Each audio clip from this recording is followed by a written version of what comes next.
Hola, muy buenas tardes a todos. Eh, un placer nuevamente poder verlos, aunque sea a través de una pantalla. Como dijo la doctora Otzen, bienvenidos a este quinto seminario de investigación organizado por el programa de doctorado en Ciencias Médicas.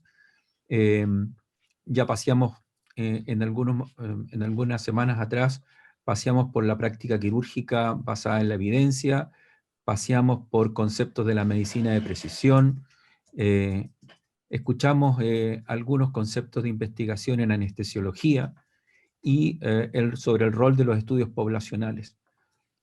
Hoy tengo un invitado muy especial eh, que está desde el otro lado del charco a través de su pantalla. Se trata del profesor Dr. Luis Grande, médico cirujano, especialista en cirugía general y del aparato digestivo. Él es doctor en medicina y cirugía de la Universidad de Barcelona. Su área de interés es la cirugía del aparato digestivo, pero fundamentalmente la hepatobiliopancreática. Es catedrático de cirugía de la Universidad Autónoma de Barcelona y es profesor honorario de la Facultad de Medicina de nuestra universidad. Él, aparte de ser un brillante cirujano, es un científico investigador, es decir, un cirujano académico. Eh, Tiene a su haber más de 400 publicaciones en la Web of Science, múltiples proyectos de investigación, ha guiado múltiples tesis doctorales, una de las cuales fue la mía y de lo cual me siento muy honrado. Eh, y hoy ha accedido como parte de nuestro claustro universitario y siendo miembro de nuestro programa doctoral desde sus inicios como profesor visitador o visitante, ha accedido gentilmente a ilustrarnos con un tema de investigación en el cual ha estado trabajando en el último tiempo, cuyo nombre es Impacto de los dispositivos de radiofrecuencia en resultados oncológicos de las resecciones hepáticas. Sin más, quiero ofrecer la palabra a nuestro ilustre invitado, el profesor Luis Grande Poza. Bueno, buenas tardes para ustedes, buenas noches para mí. Muchas gracias por la invitación. Bueno, no, yo diría que no es una invitación, yo diría que es una obligación mía estar aquí como miembro del claustro de este programa de doctorado. Y desde luego es un placer para mí estar aquí esta noche con todos ustedes. Además, me parece que esta idea de este programa de doctorado, de poder mantener el contacto con sus alumnos, aunque sea utilizando la tecnología, dado que en este momento no podemos hacerlo de otra forma, ¿no? Que no podemos tener la calidez y la cercanía que a todos nos gustaría tener, pero bueno, es una forma de mantener los lazos de todos nosotros. O sea que muchas gracias, Carlos, muchas gracias, Tamara, por la invitación, y yo intentaré contarles un poquito. De hecho, yo más que una presentación científica, yo casi les quiero contar un cuento. Les voy a contar un cuento porque iremos de un punto de partida, quizás un poco lejano, y el porqué de este estudio que les presento y cómo hemos intentado resolver utilizando pues, las armas que tenemos disponibles en la metodología científica para intentar buscar una respuesta a una pregunta, a una inquietud, a una pregunta de investigación. Bueno, voy a intentar compartir la pantalla, a ver si nos salimos de una forma elegante.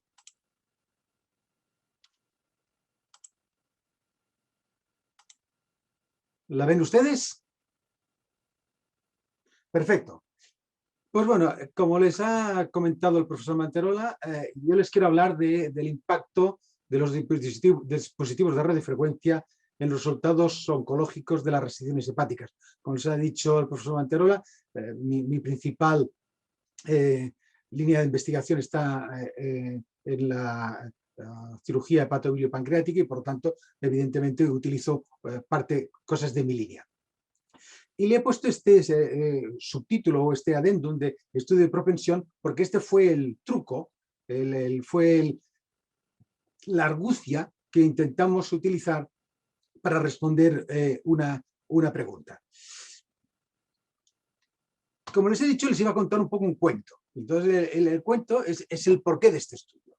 El porqué de este estudio es precisamente este aparato que ustedes ven aquí. Este aparato es un electrodo de radiofrecuencia, es un electrodo refrigerado de radiofrecuencia que nosotros diseñamos, que patentamos y que hemos licenciado la comercialización de este aparato para facilitar fundamentalmente la transección hepática, es decir, la hepatectomía. Y este aparato tiene dos versiones, una versión, digamos, que tiene el brazo más corto, este brazo. ¿Ven también el puntero? El brazo más corto para la cirugía abierta y un brazo más largo para la cirugía laparoscópica. Entonces, este aparato se basa en esta filosofía. La filosofía es que con el codo del aparato lo que hacemos es, al aplicar la energía, pues hacemos una zona de coagulación, que sería esta zona roja que vienen ustedes señalando aquí. Y luego, pues balanceando un poco el aparato, con la cuchilla que hemos puesto en la zona más distal, pues lo que hacemos es cortar sobre la zona que previamente hemos coagulado. Y entonces vamos haciendo la transección hepática, pues repitiendo esta secuencia de movimientos muchas veces. O sea, aquí tenemos la zona coagulada, volvemos a coagular un poco más con el codo, cortamos sobre la zona coagulada y así sucesivamente, De tal forma que al final, pues más o menos, tenemos una cosa parecida a esta, ¿no? En la cual, pues tenemos una zona que hemos ido coagulando por un lado, otra zona que hemos ido coagulando por el otro, y aquí vamos haciendo el corte con el aparato en cuestión. Evidentemente este aparato, como luego verán y saldrá a lo largo de la presentación, fundamentalmente lo diseñamos con la idea de hacer la cirugía laparoscópica hepática, porque con un solo aparato, con una sola herramienta, hacíamos gran parte de las cosas que hacíamos convencionalmente con otros aparatos y por lo tanto no teníamos que introducir muchos instrumentos a través de los trócares y por lo tanto reducíamos la duración de la intervención hepática. Además, este aparato tiene otra ventaja, que es que cuando tenemos una hemorragia, hay un punto de hemorragia y hay un vaso relativamente cercano, pues en la punta del aparato también lo activamos y evidentemente con la activación de esto también da una zona de necrosis y la coagulación del vaso sangrante, ¿no? De tal forma que aquí tienen una imagen, quizás no sé si se ve demasiado bien, pero aquí hay un punto de hemorragia y entonces girando nada más 180 grados el instrumento, pues con la punta estamos haciendo la coagulación de esta zona. Pues bien, este aparato, yo le digo que llevamos años utilizándolo y que ha sido una larga historia con una larga secuencia de estudios, porque evidentemente tuvimos que hacer los estudios de eficacia y seguridad, primero en animal de experimentación, luego en humanos, antes de conseguir la aprobación de la Agencia Europea de Medicamento y de los Medical Devices, pues bueno, pues lo hemos utilizado a lo largo de los años. Pero aquí tienen la secuencia de cómo queda al final. Bueno, pues aquí tienen una segmentectomía lateral izquierda, un segmento 2-3, cómo queda la zona de coagulación. Y aquí, como hemos hecho una segmentectomía del segmento 4B hepática, también con este instrumento. Pero es obvio que este instrumento tenía una idea principal que es la que demostramos en un estudio prospectivo randomizado que ya realizamos hace unos cuantos años, ya como ven, esta idea ya viene de lejos, ¿no? que realizamos ya en el año, o publicamos ya en el año 17, que lo que pretendíamos era fundamentalmente reducir el tiempo de operación y sobre todo reducir la pérdida hemática del paciente. Aquí tienen un resumen solo en una diapositiva los resultados de este estudio, en el cual ven que ustedes que el grupo control, el grupo que habíamos utilizado las técnicas clásicas de hepatectomía, pues la pérdida hemática estaba alrededor de los 400 mililitros de sangre, y cuando utilizábamos este aparato, que está comercializado con el nombre de CoolInsight, pues vean ustedes que las pérdidas hemáticas estaban alrededor de unos 50 mililitros de sangre, con lo cual estas diferencias eran estadísticamente significativas. Y además, como en algún momento se nos criticó de que, claro, los tipos de hepatectomías que habíamos utilizado eran diferentes, pues además reconvertimos este valor en la pérdida de sangre por el área de transección, es decir, mirábamos la pérdida de sangre por milímetro por centímetro cuadrado del área de transección, según la área de transición fuese grande o pequeña, de tal forma que normalizábamos todos estos datos, y también, evidentemente, también se mantuvo la diferencia estadísticamente significativa en la pérdida hemática. Pues bien, hasta aquí estábamos muy contentos, íbamos progresando en el desarrollo de nuestro invento y de nuestra patente, pero este aquí que pasó esto. Rita Quesada no es médico, es la primera firmante de este trabajo, pero no es médico, es una bióloga, que de hecho es la que se cuida de nuestro animalario, y tiene acceso a nuestras bases de datos, y este aquí que jugando con las bases de datos, pues un día obtuvo esta gráfica.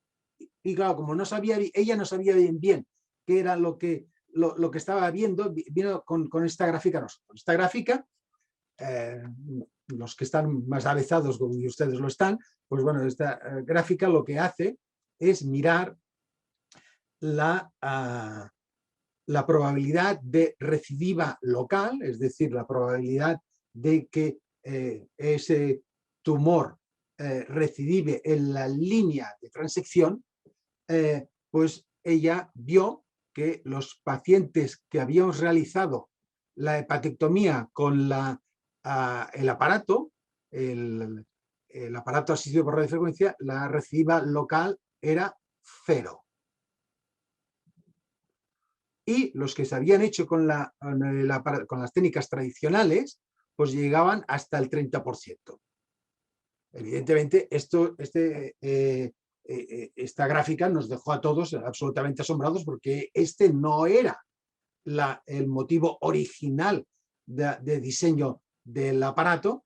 Y además esta gráfica, como ven ustedes abajo en el número de pacientes a riesgo, esta gráfica se estaba obtenida en 15 pacientes o en 2 grupos de 15 pacientes, tampoco era un número exagerado, y entonces dijimos, hombre, pues esto hay que intentar certificarlo de alguna forma, porque esta es una ventaja adicional no buscada del aparato, pero vamos a ver cómo somos capaces de demostrar esto.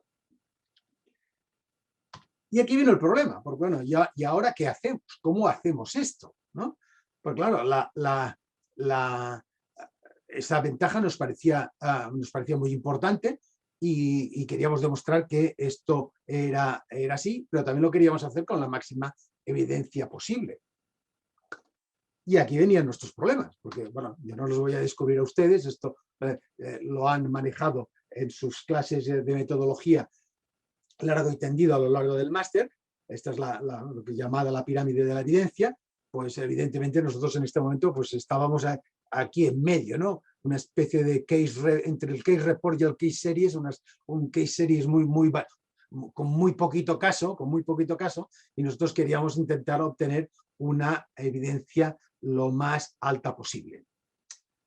Evidentemente, en esta evidencia más alta posible, lo que deberíamos haber hecho, o deberíamos habernos planteado, bueno, de hecho nos lo planteamos, era hacer un prospectivo, un randomized control trial, pero claro, aquí tuvimos 2 grandes problemas. Uno, era ético volver a comparar estas 2 técnicas cuando una de ellas ya había demostrado sus ventajas en cuanto a la reducción hemática y además apuntaba serias ventajas en cuanto a la supervivencia o en cuanto a la recidiva local. Es decir, ahora yo les preguntaría casi a ustedes, si ustedes los vamos a operar y les informamos del consentimiento informado, les informamos de que vamos a utilizar una técnica que ya tiene estas ventajas y la otra no las tiene, es muy probable que ustedes no me firmen el consentimiento informado, porque evidentemente querrán la técnica mejor, porque ya tenemos bastante evidencia de que es mejor. Entonces, bueno, decidimos coger de ese armamentario que la metodología científica nos permite, que era utilizar una tecnología que, bueno, que no es tan reciente, pero que quizás en los últimos años han aparecido muchos más trabajos en la literatura del ámbito médico, pues era utilizar el llamado propensity score matching o el emparejamiento por puntuación de propensión, que evidentemente no está en el tope, ¿no?, de la pirámide de la evidencia, pero desde luego está inmediatamente por debajo de los randomized control trials clásicos de toda la vida, ¿no? Y aquí optamos por este camino. ¿Y qué hicimos para optar por este camino? Pues hicimos que fue recoger toda nuestra base de datos de tumores hepáticos, que eran 283 pacientes, y aquí ya excluimos de forma clara los carcinomas de vesícula biliar. El carcinoma de vesícula biliar en nuestro medio es bastante menos frecuente que en el suyo, o sea que lo cual tenemos muy poquitos casos. Descartamos también los colangiocarcinomas iliares, por razones obvias. Se trata de un tumor multicéntrico que no tiene mucho sentido en este caso. Sacamos un tumor sarcomatoso y después hicimos un paso más, y este sí que me gustaría discutirlo, porque dijimos, bueno, vamos a ver, si estamos pensando, que era lo que estábamos pensando en aquel momento, estábamos pensando que esa ventaja que hemos visto en la supervivencia se debe precisamente a que el aparato que nosotros utilizamos quema por las dos partes y nosotros cortamos por el medio, con lo cual estamos obteniendo lo que llamaríamos un margen de resección adicional, ¿no?, un margen de resección superior. No tenía mucho sentido incluir los pacientes en los cuales el margen tumoral ya era superior al centímetro, puesto que estos pacientes en teoría no tendrían por qué tener ninguna ventaja adicional, ¿no? De esta forma nos quedamos con 185 pacientes, que eran los pacientes que tenían un margen de resección inferior al centímetro. Y estos 185 pacientes se distribuían de esta forma: 84 que los habíamos operado por metodología convencional, luego la describiré un poquito más, y 101 que habían sido operados utilizando las técnicas de radiofrecuencia y habían sido operados con el aparato que ustedes han visto. Entonces dijimos, bueno, pues ahora vamos a aplicar el sistema de propensión para que estos dos grupos sean lo más homogéneos posible, y entonces homogeneizamos estos pacientes por la edad, por el sexo, por la histopatología, o sea, es decir, por el tipo tumoral, por el tamaño del tumor más grande y por el número de tumores incluidos en la pieza de resección. Estos nos parecieron que eran los mejores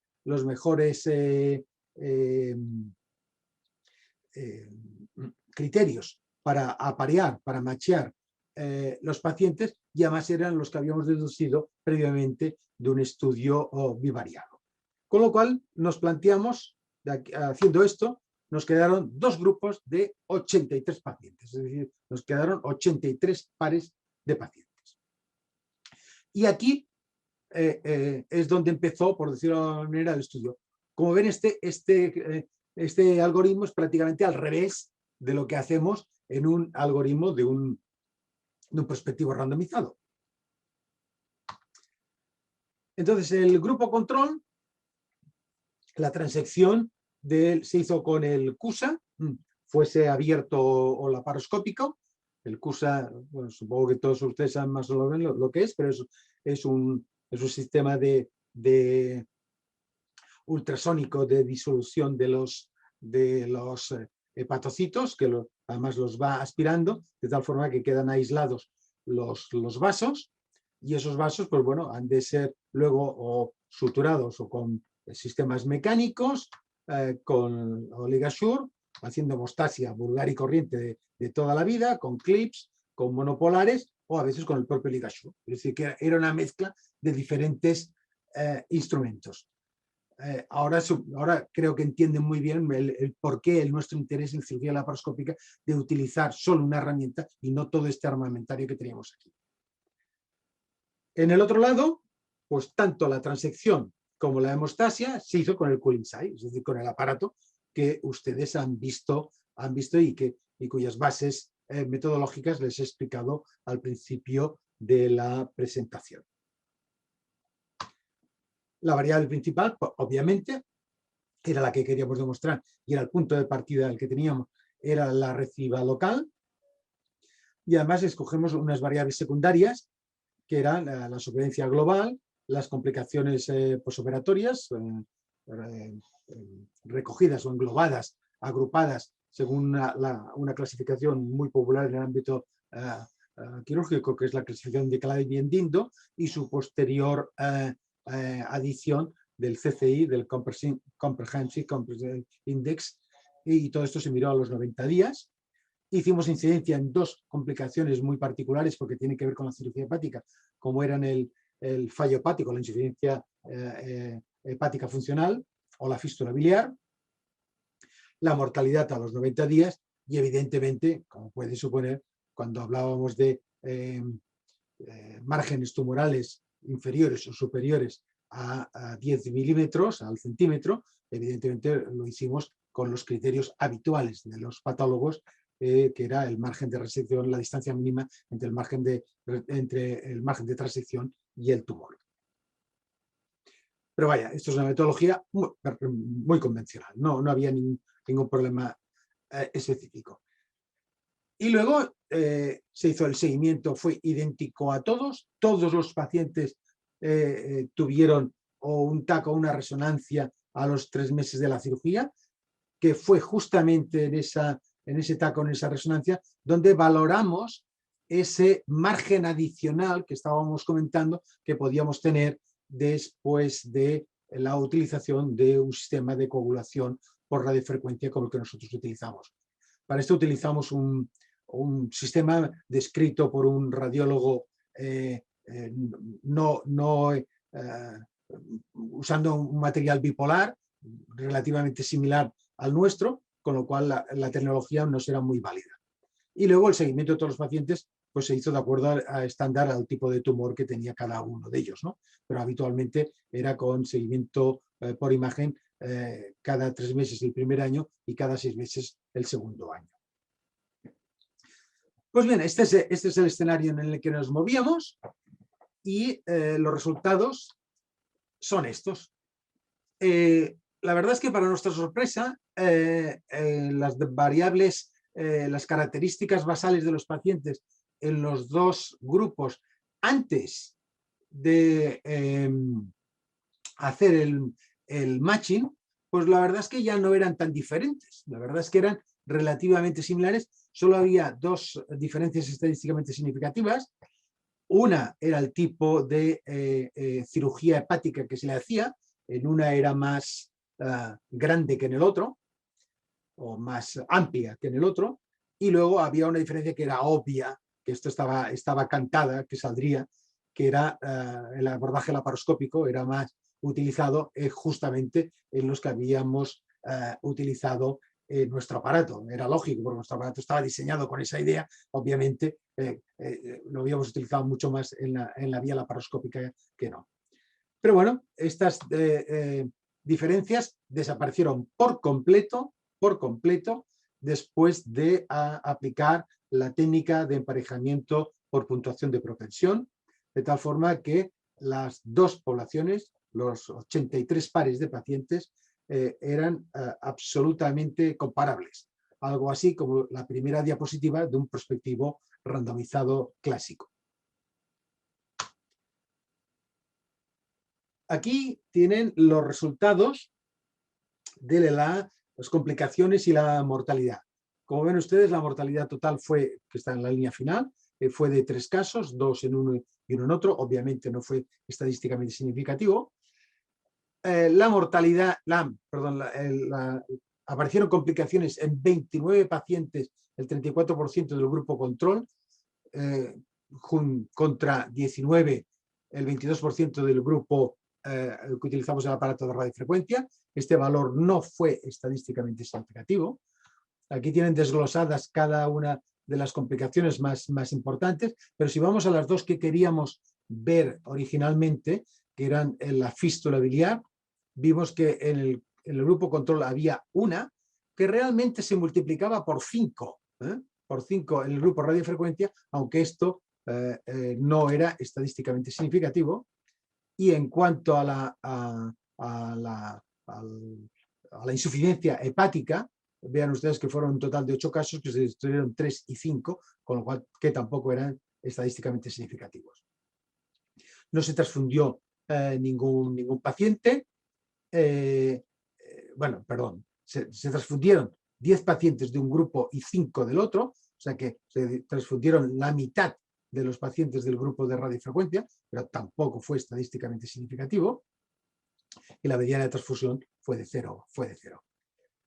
Lo que sí fueron estadísticamente significativos es que las complicaciones graves se distribuyeron prácticamente igual, pero en cambio las leves, hubo mucho más leves, las que están clasificadas como Clavien-Dindo 1 y 2, fueron mucho más frecuentes en el grupo control que en el grupo en el que utilizamos el dispositivo asistido por radiofrecuencia.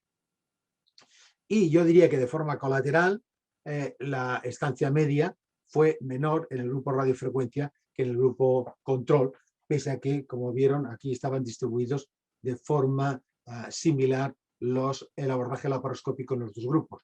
O sea que aquí no parece que esa ventaja vendría dada quizás por su mayor capacidad de hemostasia o por alguna otra razón que en este momento la verdad es que nos cuesta seguirla.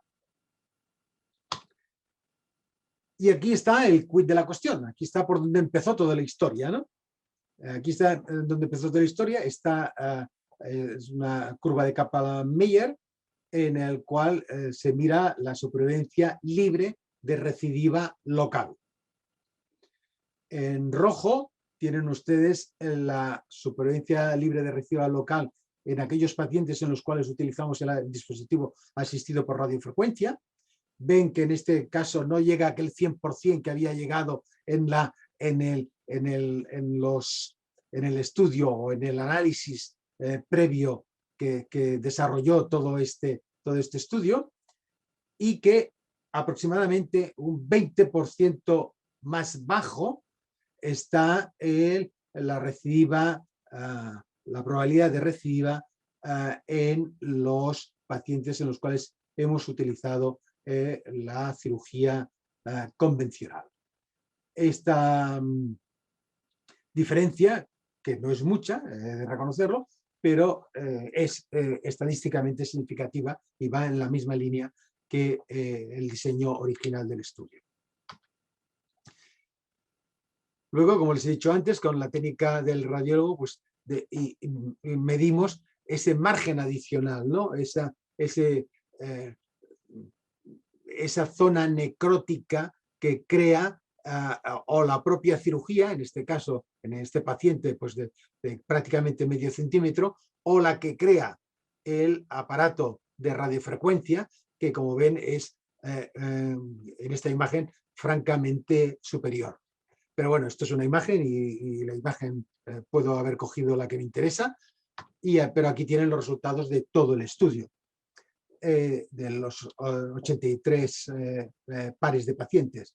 En el grupo control el grupo control, ese margen adicional era aproximadamente de unos 6 milímetros, más o menos, y en cambio en el grupo en el que utilizamos el dispositivo asistido por radiofrecuencia era del doble, era de 1,2 centímetros de margen. Evidentemente estas diferencias eran estadísticamente significativas y con lo cual podíamos de alguna forma relacionar en que este margen adicional que ganamos con el aparato de radiofrecuencia es el que nos permite de alguna forma disminuir la tasa de recidiva local en la línea de transección de la cirugía hepática y sobre todo en esos pacientes que operábamos con límites muy ajustados, porque les recuerdo que estaban incluidos solo los pacientes con un borde inferior al centímetro. Ahora, claro, después de este discurso me dirán, bueno, ¿y qué pasó con los otros, no? Aquellos pacientes que usted excluyó en la primera diapositiva, que usted excluyó porque como ya asumía que los bordes eran amplios, ya no los ha incluido en el estudio. Pues lo que pasó con esos pacientes fue esto. O sea, como ven, no hay diferencias. O sea, en los individuos que tienen un margen superior al centímetro, no había ninguna diferencia en la probabilidad de recidiva local en el margen. Con lo cual, a partir de esta historia, este estudio, esta utilización metodológica, pues pudimos concluir que el CoolInsight, el aparato asistido por radiofrecuencia, proporciona una mejor supervivencia libre de recidiva local en las restricciones hepáticas en los tumores en los cuales el margen de restricción tumoral es inferior a 1 centímetro, sobre todo cuando se compara con los métodos tradicionales o los métodos convencionales de cirugía hepática. Evidentemente, este efecto está en relación con ese margen de resección adicional que queda en el remanente hepático, que no es un margen de resección, pero es una zona necrótica que queda muerta a todos los efectos, incluso para evitar la recidiva tumoral, y queda ese otro hallazgo que ya les he señalado antes, que es este hallazgo marginal de que se acorta la estancia hospitalaria, pero bueno, eso está allí, son números, pero la verdad es que no encontramos una explicación demasiado clara. Con lo cual nosotros pensamos que además el aparato nuestro sistema de asistido por radiofrecuencia, pues tiene una ventaja adicional, sobre todo cuando en este momento que se planifican pues, cirugías de resección masiva, cirugías en 2 tiempos o cirugías preservadoras de parénquima, porque en este contexto y con la utilización de este aparato, pues probablemente podemos atrevernos a hacer algún tipo de resección sabiendo que de alguna forma estamos ampliando el margen y por lo tanto conociendo que la probabilidad de recidiva en estos pacientes es algo menor que en condiciones normales. Y bueno, pues esta era la historia que quería contarles. O sea que este es mi hospital, algunos de ustedes lo conocen, al lado de la playa. A estas horas es de noche, no veríamos nada de esto, pero ahí tienen la ciudad de Barcelona al fondo. Muchas gracias por su atención y ahora comentaremos todo lo que ustedes quieran y si quieren hacer algún comentario pueden utilizar también mi correo electrónico que lo tienen ustedes ahí. Bien, muchas gracias Luis por tu exposición, por contarnos esta historia que de alguna manera refleja la forma en que se trabaja en tu servicio y en tu unidad académica, siempre persiguiendo la respuesta tras de una pregunta, que es lo que intentamos traspasar también nosotros a nuestros estudiantes del programa, es decir, generar dudas y luego tratar de responderlas utilizando el método científico. Antes de ofrecer la palabra a todos los presentes, quiero destacar nuestra audiencia o nuestra teleaudiencia, ¿no? Bastante internacional. tenemos colegas de México, varios colegas del Ecuador y algunos nacionales de diferentes ciudades. Así es que voy a ofrecer la palabra para que hagan las preguntas o los comentarios que estimen pertinentes. Solo les pido que levanten la manito, ya sea en el ordenador o directamente en la cámara.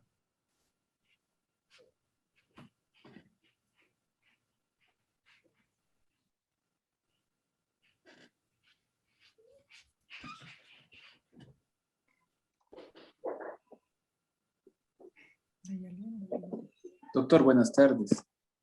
Hola, buenas tardes. Doctor, buenas tardes a todos los presentes.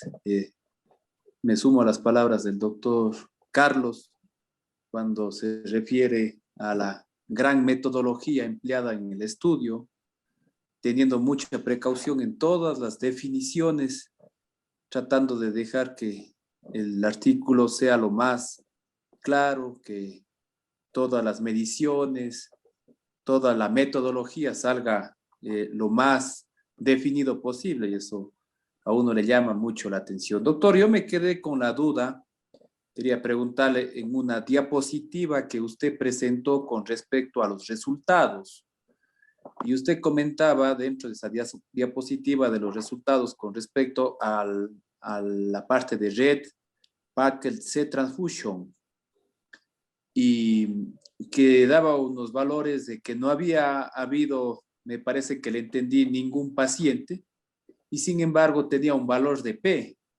Entonces me llamaba un poco la atención si es que se podía calcular un valor de P con valores de 0, o a lo mejor yo le entendí mal. Eso nomás, doctor, en la diapositiva que presentó, y eso me llamó a mí mucho la atención. Gracias. No, yo creo que no me he explicado bien o no nos hemos entendido bien. Le comparto la diapositiva otra vez de nuevo, porque lo que he querido decir, que no sé si es lo que he dicho, lo que he querido decir es que aquí está, es esta diapositiva, lo que he querido decir es que había 10 pacientes de los 83 transfundidos en el grupo control y había 5 pacientes transfundidos en el grupo que utilizamos el dispositivo de radiofrecuencia. Y esto da una P. El 0 y el 0 es el número de unidades transfundidas. Como esto es una mediana, y dado que aquí solo se transfunden 10 de 83 y aquí solo 5 de 83, la mediana es 0. Pero aquí estamos comparando las medianas y los rangos intercuartiles de solo los pacientes que fueron transfundidos.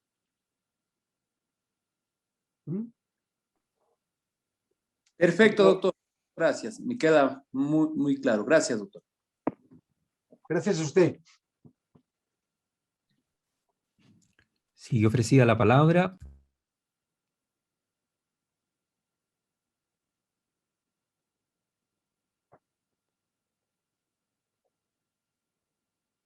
Venga, critiquen, que seguro que hay muchas cosas.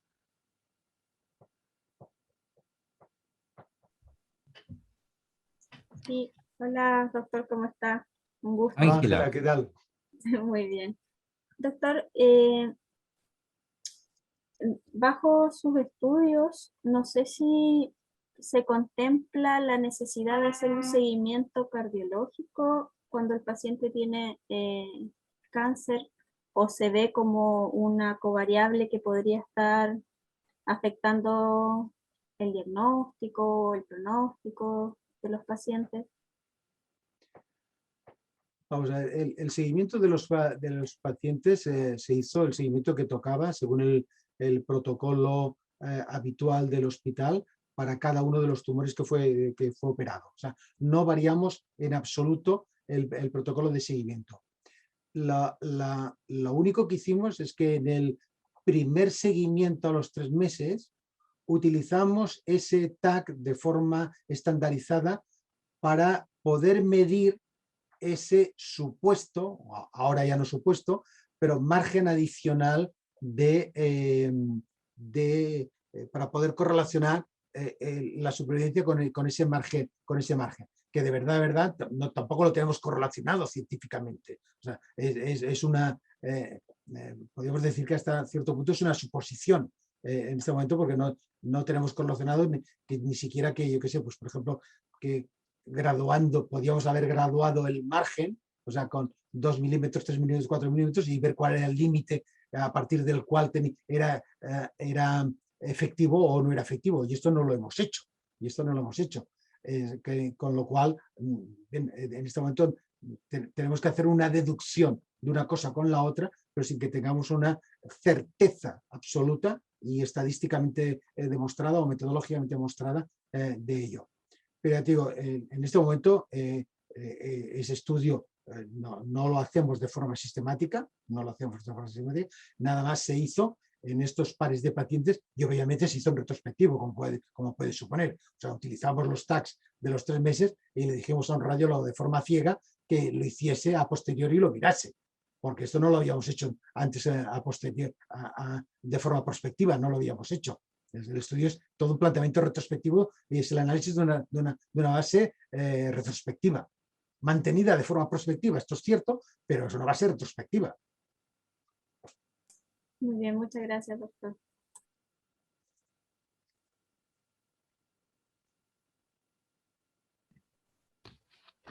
Aquí la única pregunta, o sea, el único comentario que se podía hacer era que, o sea, la importancia de poder disponer de bases bien hechas, o sea, de bases que sean muy consistentes, ¿no? Y bueno, y esta afortunadamente es una locura en la cual nos metimos ya desde el año 2002 prácticamente, y que acentuamos en el año 2004, donde en el servicio pues hay bases muy estables, muy bien mantenidas, de un buen número de patologías. O sea, con lo cual nos es relativamente fácil el poder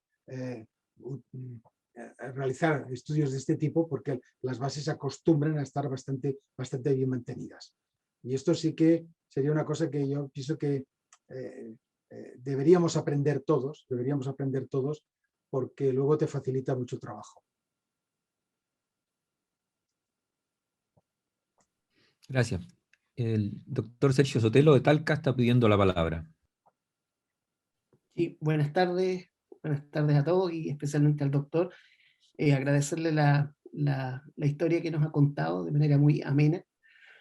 Y quería preguntarle, porque usted parte en la segunda o tercera diapositiva, muestra, y dice que la evidencia, entonces, que los estudios observacionales tienen su lugar de evidencia. Entonces, mi pregunta es, si cambia, porque no lo sé, si cambia el nivel de evidencia, el transformar, entiendo, una serie de casos al aplicar esta metodología.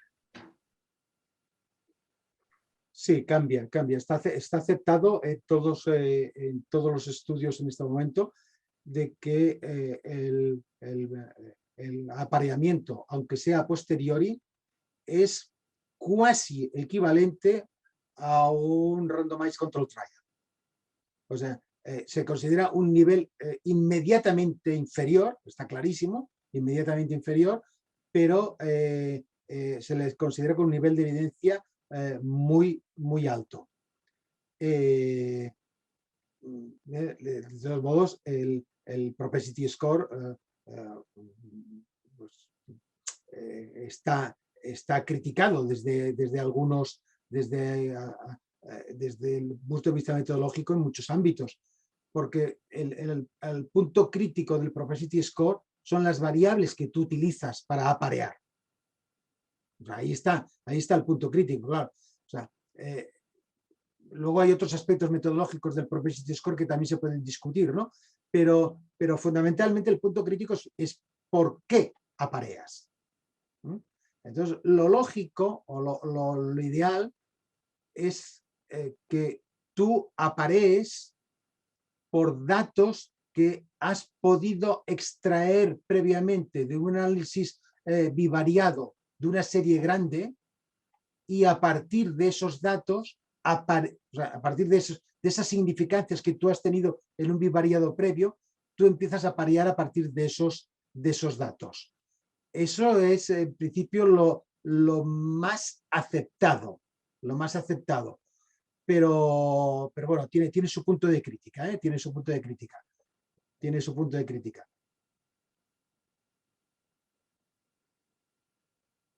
Muchas gracias, doctor. Hemos de entender que este es un diseño que podríamos denominar híbrido entre un estudio de corte transversal, un casos y controles y un poco de cohortes, porque tiene incluso seguimiento, pero a partir de una base de datos. Entonces, no es lo que habitualmente uno encuentra como diseño en las publicaciones de todos los días. Yo quisiera hacerte una pregunta, Luis. Quizás se podría, ya que los datos están, intentar calcular los riesgos absolutos, riesgos relativos y NNT, y quizás se pudiera obtener algo más que el simple valor de P, porque me fijaba en alguna de las variables, algunos resultados que eran bastante distintos, es decir, el delta entre un grupo y el otro era importante y aún así el valor de P no era suficiente, posiblemente porque pueda faltar un poco de tamaño muestra, pero a lo mejor al hacer el análisis de riesgos y de números necesarios a tratar, pudiera aparecer alguna diferencia clínicamente significativa. Sí, es una buena idea, No se ha hecho, o sea que no se ha hecho, pero sería una buena idea. Claro, el estudio se hizo desde el principio tan enfocado a la recidiva local, ¿no? Que el resto de variables, pues probablemente no fueron tratadas con la delicadeza que hubiesen requerido, ¿no? Porque nosotros íbamos absolutamente centrados en demostrar demostrar o no, pero a analizar la influencia que podía tener el aparato sobre la recidiva local, que era lo que nos interesaba. Con lo cual es probable, y en esto acepto la crítica, es probable que el tratamiento estadístico de las otras variables puede ser mejorable.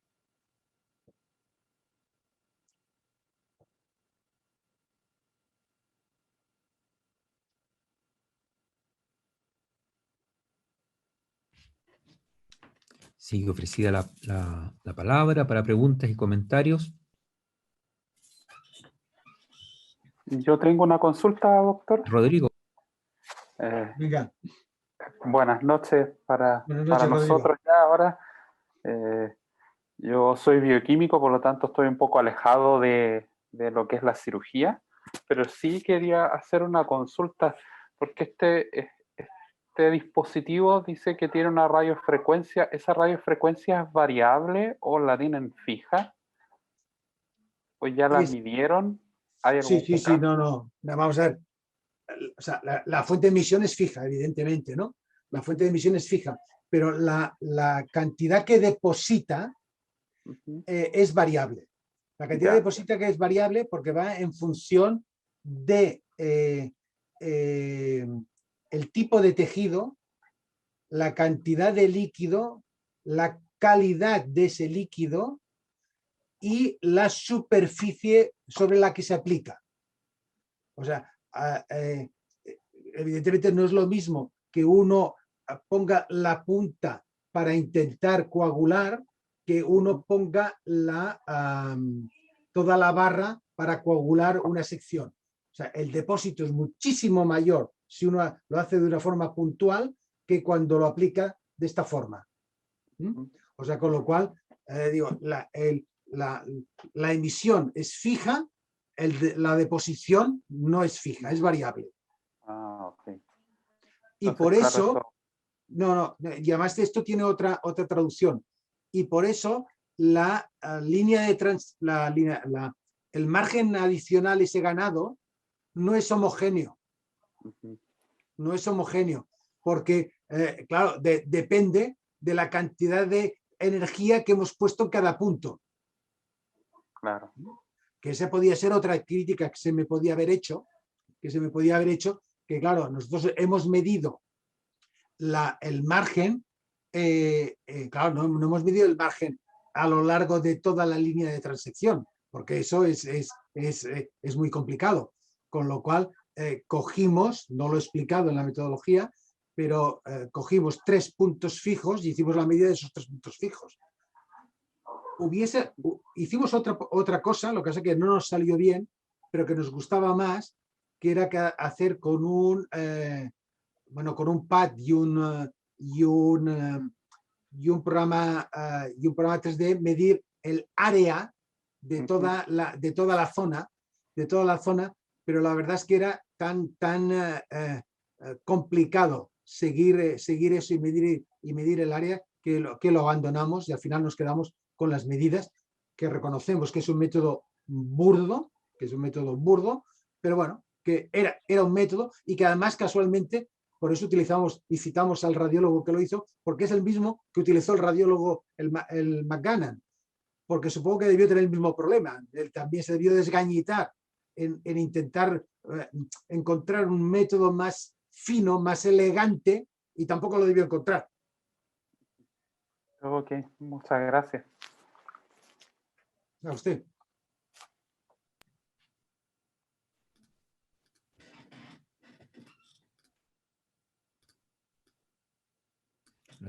Tenemos una paisana tuya aquí, Luis.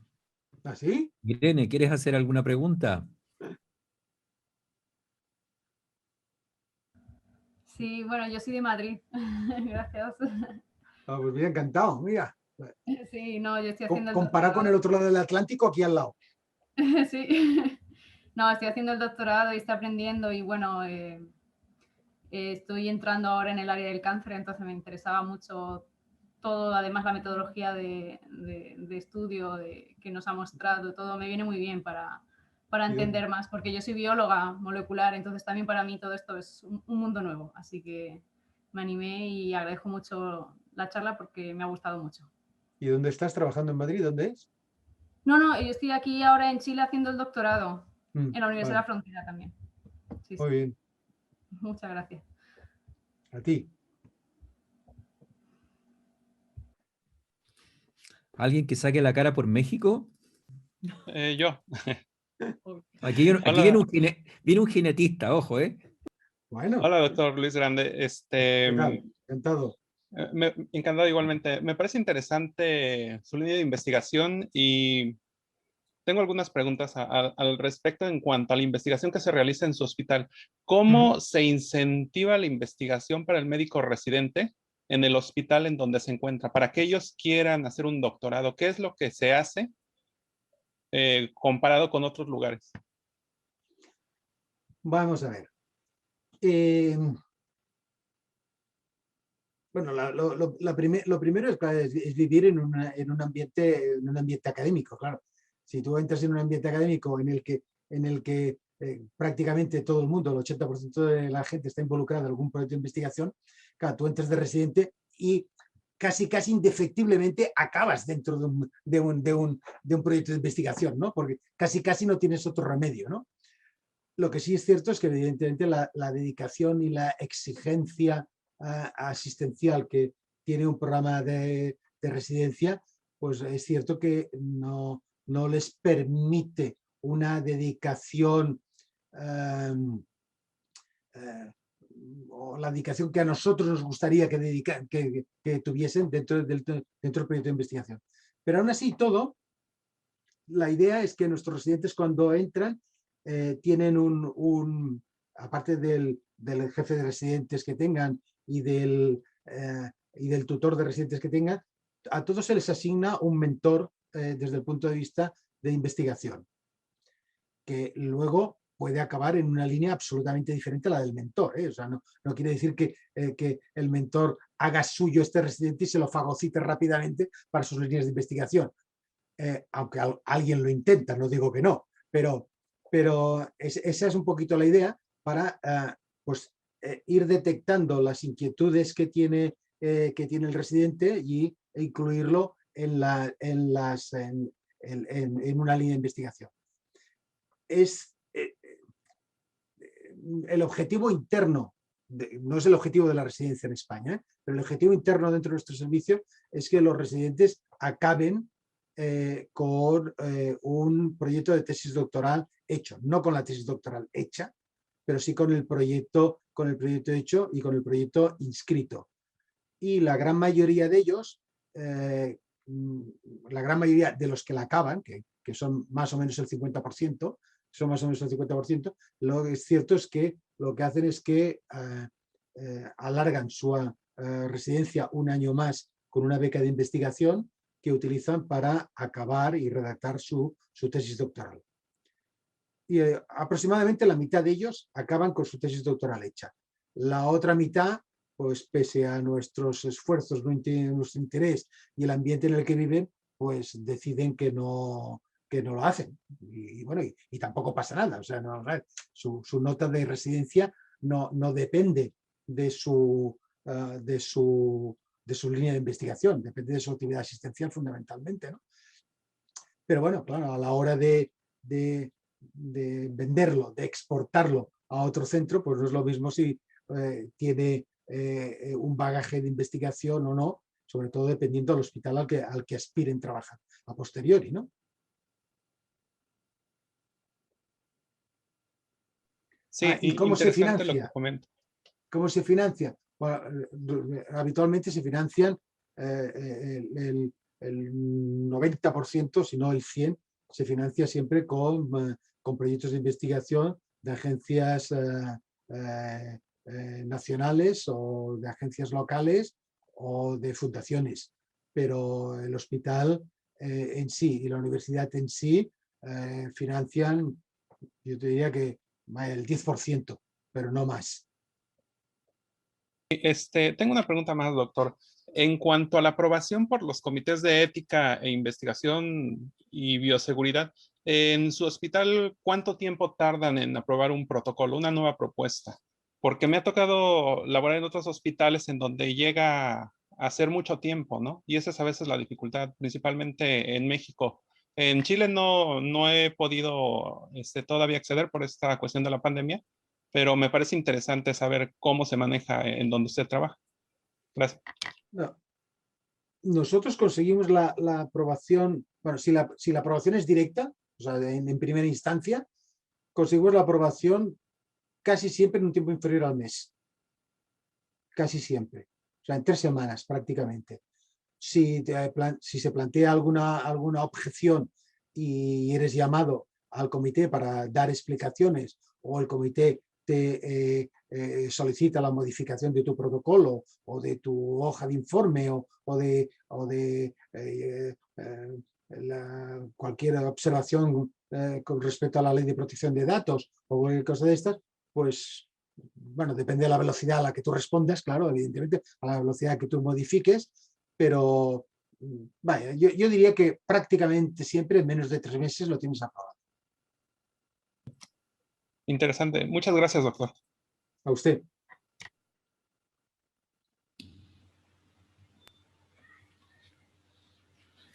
Yo quería hacerle otra pregunta al doctor Luis. De México, Dime, De Nayeli. México. ¿Cómo está? Bueno, por lo que he visto, incluso también de la vez pasada que nos pudo acompañar aquí en la Universidad de la Frontera presencialmente, han sido varias series de casos que su experiencia se han podido publicar, ¿no? Entonces, de las recomendaciones que nos puede hacer en relación al número de muestra, para una serie de casos, ¿cuál sería como un número aceptable que no sea tan cuestionado para publicar?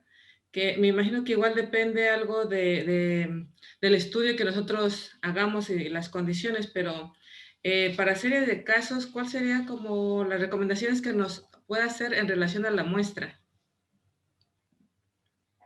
Bueno, vamos a ver, también sobre el cálculo de la muestra también se ha escrito mucho, o sea que vamos a ver, y hay unos ciertos estándares nacionales e internacionales.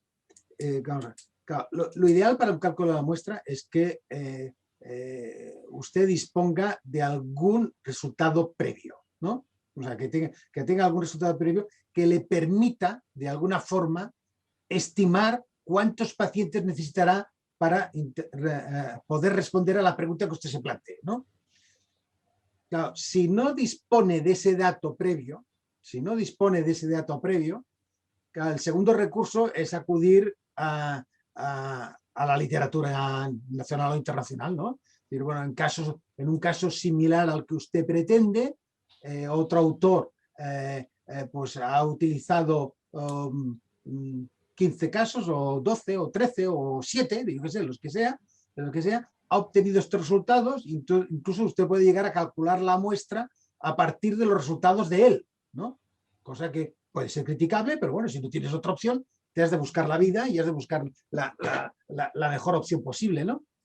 Y eso también está aceptado. O sea, bueno, yo he calculado la muestra en cuanto a las diferencias publicadas por fulano de tal y tal. Lo cita usted en el trabajo y yo tomo el proyecto fresco. O sea, eso es absolutamente legal y aceptable desde el punto de vista metodológico. Si no dispone de ninguno de estos dos mecanismos, de ninguno de estos recursos, pues entonces, claro, no le queda, yo diría que no le queda mucho más remedio que ir calculando la muestra de forma consecutiva a los pacientes que usted vaya ingresando. La idea es esta, yo quiero demostrar esto, quiero que la diferencia sea esto, pues voy a hacer pues, una serie piloto de pues yo qué sé, 3, 4, 5 pacientes, veo lo que sale y a partir de ahí calculo lo que necesito. Puede ser que con los 5 que he hecho pues ya tenga suficiente, cosa rara, pero puede ser, o que la otra versión es que usted con esa estimación pues diga necesito unos 3.500 pacientes y eso es absolutamente imposible para que yo lo logre, o tengo que intentar hacer un multicéntrico o promover un multicéntrico para lograr esto. Yo diría que son los 3 recursos que tienen. No sé si a alguien se le ocurre alguno más, pero yo diría que pocos más. Esto en clínica. En los animales de experimentación ahí es un poco diferente. Ahí hay un acuerdo tácito, yo diría que en todo el mundo, que los grupos de animales con que tengan 6 animales son suficientes. Y eso es un acuerdo tácito, porque lo que es cierto es que si uno calcula el tamaño de la muestra a partir de los valores obtenidos en esos animales, en la mayoría de casos es insuficiente. Pero se considera que un estudio en animales, pues aparte de cumplir las leyes de bienestar animal, pues son estudios, los datos que obtendrás ahí son datos piloto para promover nuevos estudios. O sea, con lo cual se entiende que no vas a sacrificar más animales. Muy bien. Muchas gracias, doctor Luis. Gracias, Nayeli. Quiero ofrecer la palabra a los colegas de Ecuador. Tenemos colegas de Quito, de Cuenca, de Loja. Si alguno de ellos quiere preguntar o comentar alguna cosa, por favor. A ver, yo quiero preguntar, si es tan amable. Doctor Játiva, de Quito. Sí, en primer lugar, quiero felicitarle.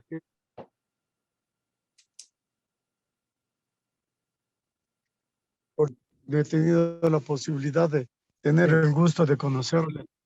En consecuencia, hoy para mí ha sido un verdadero placer escucharle, a pesar de que me estoy movilizándole y no he podido estar en un sitio fijo, pero lo estoy haciendo con mucha expectativa. Creo que usted ha contribuido enormemente. Mire, siendo tutor y director de nuestro querido director Carlos Manterola, hoy todos sus conocimientos y su trabajo ha sido transmitido a nuestro país de Ecuador, a 2 ciudades en las cuales hemos podido participar. Así que creo que su escuela es una escuela que ha ido a través del doctor Manterola y hoy esperamos también seguirlo en ese mismo sentido. Y yo quería hacerle una pregunta, mi querido doctor. Los sistemas, usted había señalado al inicio que ese instrumento habían patentado. Ese proceso de patentar es un proceso complicado. ¿En España tiene algún proceso largo o una metodología, una normativa, o tienen que demostrar a través de grandes estudios? ¿Cómo es? Por favor, si nos ayuda. No. Bueno, el sistema de patente es mundial. O sea que no es un sistema que dependa extraordinariamente de cada uno de los países, ¿eh? O sea, cuando usted tiene una idea, lo que usted patenta es la idea, no el aparato en sí, ¿eh? O sea, lo que usted patenta es la idea, y esa idea, pues lo único que hay que hacer es en la oficina de patentes y marcas de su región, de su país, pues lo primero que ha de hacer, evidentemente, es buscar que su idea sea una idea original, sea una idea patentable, ¿no? Porque, y claro, la verdad es que ahí se lleva uno muchos chascos, porque cuando uno piensa que ha tenido una brillante idea, piensa que eso es patentable, y luego llega a la oficina de patentes y ve que hay 14 personas que han pensado lo mismo y alguna de ellas lo ha patentado, ¿no?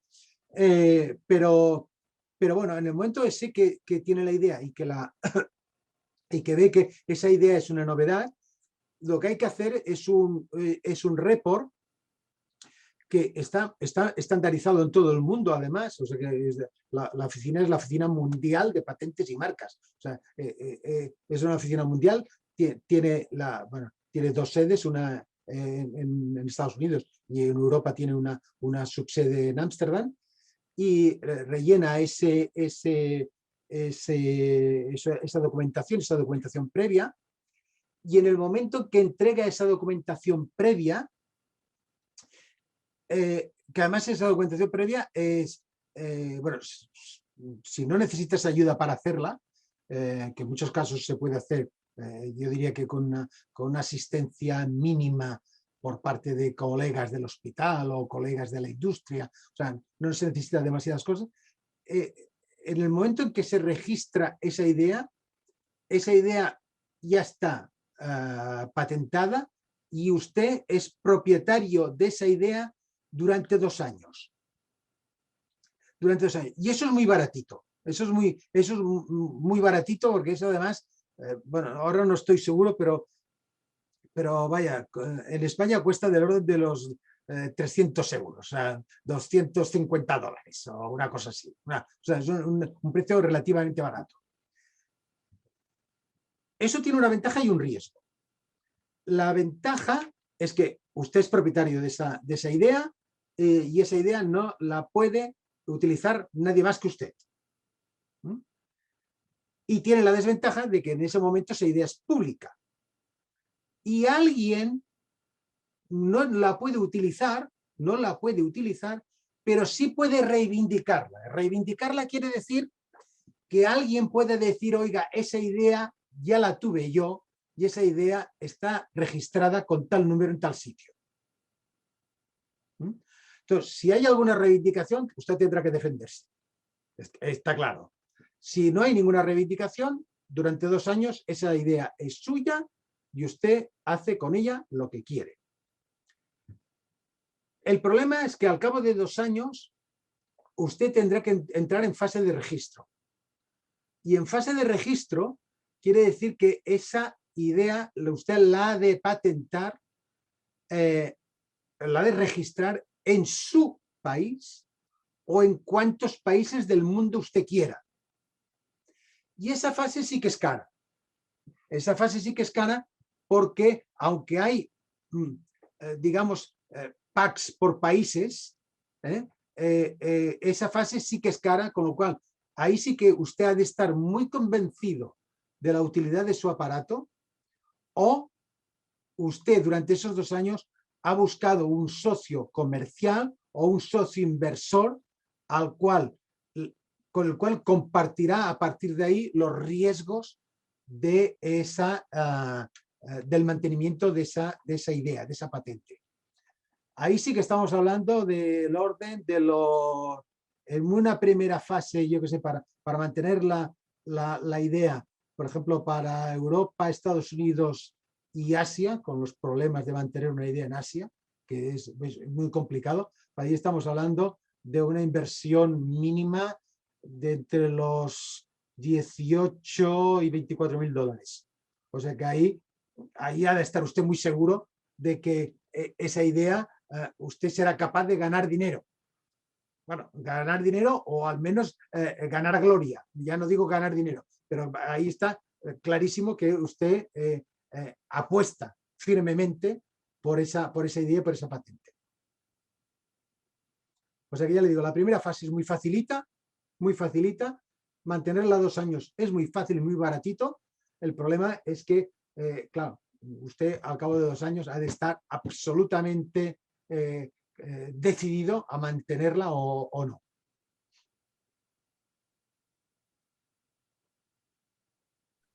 Muchas gracias. Muy amable, usted. doctor. Gracias, Edgar. ¿Alguna otra pregunta, comentario?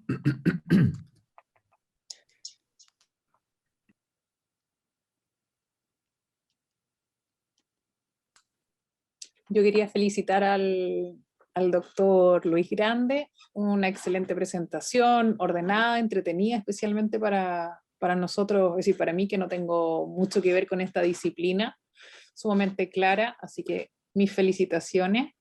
Y también quería agregar algo a la respuesta que dio a Edgar, que como programa doctoral y la Universidad de la Frontera tiene un departamento de la Dirección de Innovación y Transferencia Tecnológica que ayudan en todas estas áreas, y yo creo que el segundo semestre van a estar dándonos una charla asociada a esto mismo, a las patentes, tanto patentes intelectuales como patentes industriales. En Chile existe la INAPI, en donde se registran y también tienen costos aproximadamente de $20.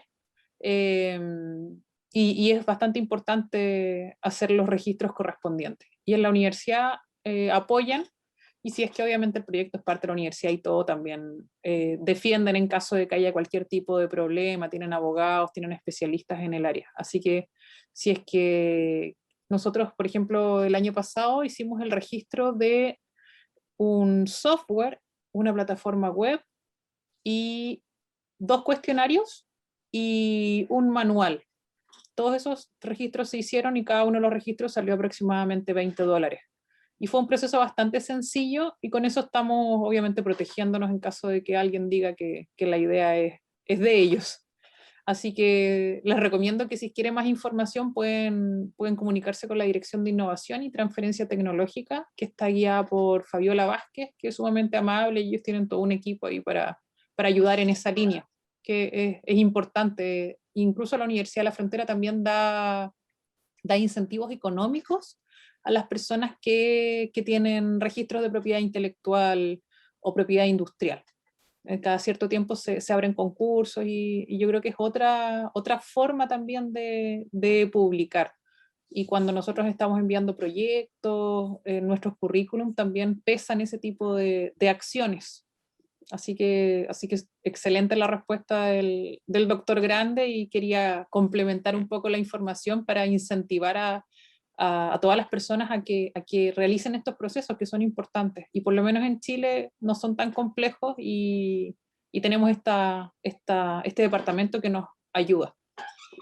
Así que eso. Muchas gracias, doctor. Muchas gracias a ti. ¿Puedes activar tu audio para escuchar? Yo estoy sin volumen, no voy a escuchar qué dicen.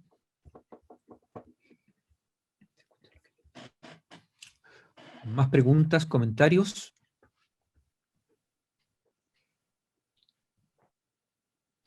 Bueno, vamos a empezar a cerrar nuestra sesión, entre otras cosas porque en España ya son cerca de la 1 de la madrugada y Luis tiene todo el derecho a ir a un reparador descanso. Mañana es sábado, no hay ningún problema. Bien, ¿alguien más quiere decir alguna cosa o empezamos a cerrar? Que hable ahora o calle para siempre. Es un placer estar aquí, o sea que nada, comentamos lo divino y lo humano, no hay ningún problema. Bueno, muy bien, muchas gracias a todos los participantes, en especial al doctor Luis Grande, que ha tenido la gentileza de acompañarnos desde tan lejos. Les quiero pedir que pudieran prender sus cámaras para tomarnos una foto para el recuerdo y obviamente pueden colocar la mejor cara que estimen conveniente, o la que se pueda, vaya. Hay algunos que no podemos mejorarlo. Sí, sí. Es lo que hay, ¿no? Es lo que hay. Sí, sí. Bueno, se ponen mascarilla. ¿Tú las vas a tomar? Vale. Vamos a decir cheese. 1, 2, 3. Cheese.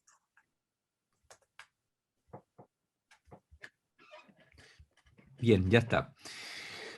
Luis, muchas gracias una vez más.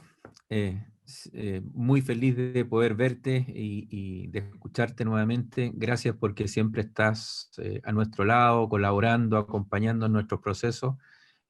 Tú sabes que te consideramos uno más del piño y te agradezco a la distancia tu gentileza y tu bonomía de siempre. Y a todos los colegas y compañeros que nos han acompañado esta tarde-noche, agradecerles por su gentileza, por haberse conectado, por haber participado. Y yo creo que una de las cosas interesantes es que ustedes vayan viendo dentro de esta globalización que nos permite este momento, que las cosas se pueden hacer en cualquier parte del mundo, que el método científico es solo uno, y que seamos bioquímicos, internistas, pediatras, hematólogos, cirujanos o lo que sea, la ciencia es una sola y se ejecuta de la misma manera en cualquier sitio del mundo. Y a veces no es tanto el problema los recursos, sino que el darse el tiempo, el tener ideas, paciencia y mucho amor por lo que estamos haciendo. Muchas gracias a todos y le ofrezco la palabra a Luis por si quiere decirnos algunas palabras antes del cierre. No, nada más, ¿no? Reiterar tus palabras, que lo importante en la ciencia es tener una idea, y perseguirla, y evidentemente perseguirla con la metodología científica, evidentemente, que es la única herramienta válida para tener unas conclusiones que también sean válidas y podamos extrapolar. O sea que lo importante es tener la idea, Y por lo demás, nada más, agradecerles a todos ustedes esta noche, estos ratos que he pasado con ustedes, que lo he pasado francamente bien, al Departamento de Cirugía y al programa de doctorado de la UFRO, a ti Carlos, a ti Tamara, es la oportunidad de estar con vosotros aquí y sabéis que me tendréis siempre todas las veces que me necesitéis. Muy buenas noches y muchas gracias a todos.